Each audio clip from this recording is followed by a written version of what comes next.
Дорогие братья и сестры, наступил месяц Зуль-Хиджа, который является одним из 4 запретных месяцев, в которых Всевышний Аллах запретил войны, конфликты и кровопролитие.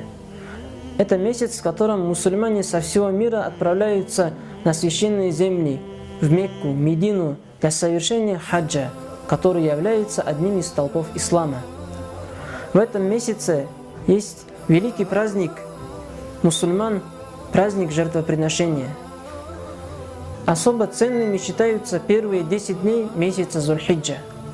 Аллах Субхану ва Тааля клянется в священном Коране следующими словами: «Аузу билляхи минаш шайтанир раджим, валь фаджр, валяялин ашр». Клянусь зарей, клянусь 10 днями. Всевышний Аллах упоминает в своей клятве 10 дней месяца Зуль-Хиджа, что показывает на то, каким достоинством обладают эти 10 дней месяца Зуль-Хиджа.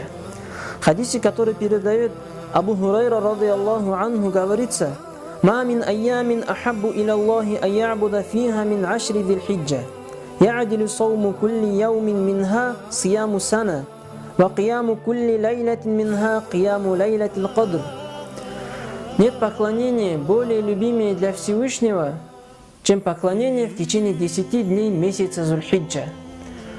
Каждый день поста в течение этих 10 дней приравнивается к посту в течение целого года. И каждая ночь в течение этих 10 дней, оживленная поклонением, приравнивается к оживлению ночи Лайлатуль Кадр. О том, какими достоинствами обладают эти 10 дней, передает хадис Ибн Аббас радийаллаху анху. Мы ведь знаем, что Адам алейхиссалям в раю покушал запретный плод, после чего Всевышний Аллах отправил его вместе с супругой на землю. Адам алейхиссалям долгое время делал покаяние, молил Всевышнего Аллаха, чтобы он простил его эту ошибку. Всевышний Аллах долгое время не отвечал на эту мольбу. И в хадисе говорится: «Аль-яуму аллади гафара Аллаху фихи ли Адам алейхиссалям, аули яум мин Зуль-Хиджа». День, в котором Аллах Субхану ва Тааля простил Адама алейхиссалям, это первый день месяца Зуль-Хиджа. И каждый человек, который будет поститься в первый день месяца Зуль-Хиджа, Аллах простит ему грехи.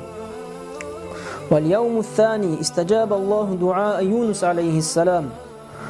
Второй день – это день, в котором Аллах ответил на мольбу Юнуса алейхиссалям и вывел его из чрева кита.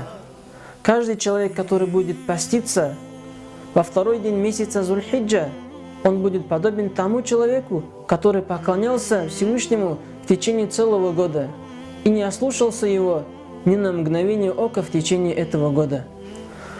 Как мы привели достоинство первого и второго дня, также и остальные 10 дней месяца Зуль-Хиджа имеют свое особое достоинство. Да поможет нам Всевышний Аллах соблюдать пост, совершать благие деяния в течение этих 10 дней месяца Зуль-Хиджа, и да простит Всевышний Аллах наши грехи.